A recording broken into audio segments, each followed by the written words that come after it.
The other night I had a dream, or at first I thought it was a nightmare because I woke up terrified, but I'd like to call it a dream.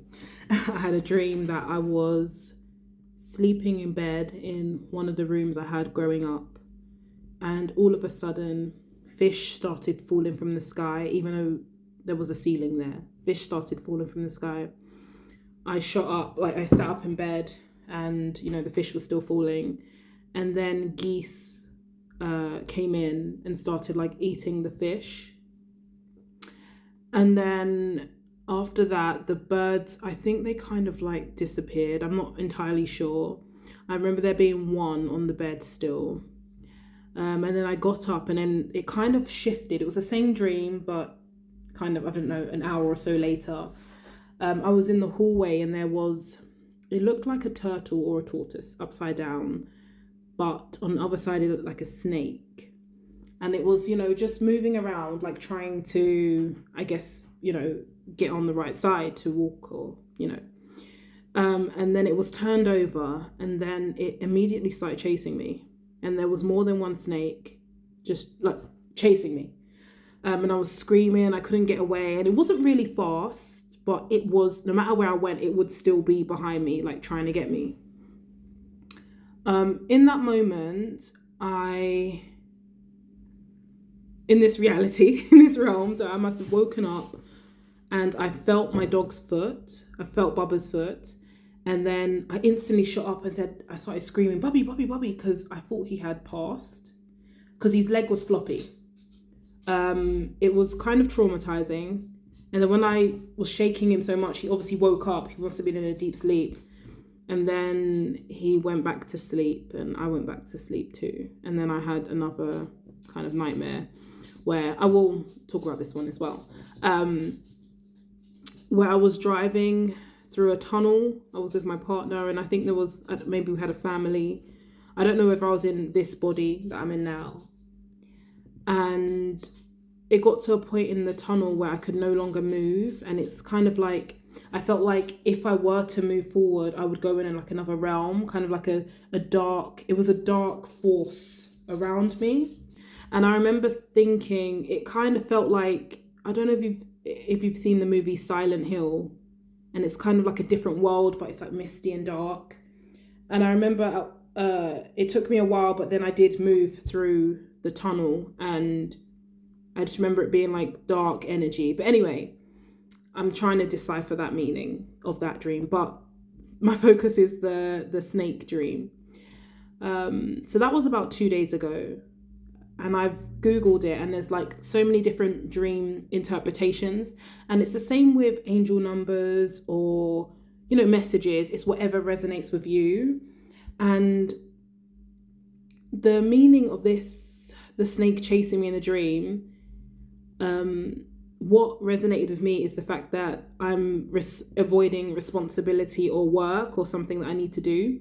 And I feel like that in my whole being. The snake symbolizes your work and responsibilities you fear and run away from. And I feel like my purpose and my dream, my vision, I avoid. And I'm getting better at that. I'm doing things to better myself. But it's definitely, maybe that's why the dream came up. Anyway, fast forward to a day later. Sometimes I have visions. This vision was very prominent. I traveled to the Gambia alone, and I met a guy who was very spiritual in tune. He was a teacher. He was a very powerful force, but not a bad powerful force. He was strong. He was a powerful force. And I met him on a beach, and he just started talking to me. Bearing in mind this is a vision. He started talking to me, and he said to me, I'm going to call you Amaru. Bearing in mind that's not my birth name. My vision, I just went along with it. I was like, okay, I'm Amaru. And we connected, and he was a very powerful force. Bearing in mind, I'm visualizing it. I'm envisioning this guy. So I've just gone out with Bubba today. I've literally, on my walk, I said, you know what? Amaru came back in my head again, hence why I'm talking about it now.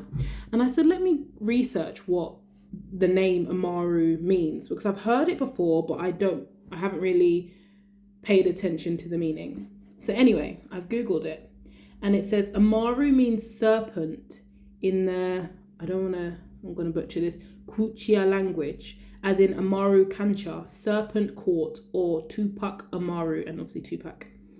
The name of an Inca palace and the name of an Inca and a namesake of the late Tupac Shakur, respectively. Also the name of a deity represented as a winged snake with crystalline eyes, reddish snout, and a llama head and fish tail. It symbolizes the fertilization of the earth, and it's said that all life is written in Amaru's scales. When I read that, my heart sank. A double-headed serpent in Inca and other Andine mythology. And now I feel like I need to go and research a lot. There's so many different information on it. But this is what I mean when I say, and I say it when people talk about dreams, there's meaning in dreams. You get messages, signs in dreams, and I've never really been one to, obviously I love all animals, all creatures, all beings, but I've never been one to say, oh, I love snakes or anything like that. But I feel like this is coming to me at the right time. The name Amaru, me dreaming of snakes, fish, birds, me dreaming of the second dream in that one night of me driving through a tunnel. It was, it's all very interesting, but I thought I'd share that, and I'll do more research on it. Maybe Amaru is my new name. Maybe. But I feel like if I met this person, this being, this spirit, I would feel them. Maybe not necessarily see, because I remember in the dream, his face wasn't clear. It was just a being, if that makes sense. In my vision. It was just, there was no face. It was just a being and his presence alone. But I'm definitely going to do some more journaling on this, but I thought to share it. So dreams are messages. Another interpretation of how our guides, our spirit guides, our ancestors, our deities, they communicate with us. Signs, angel numbers, songs. We just have to be ready to listen, ready to hear, ready to see, and be open to these things, because it's real, This stuff is real, and we just need to be ready to accept. Anyway, thank you for listening, and I'll see you in my next video. Bless.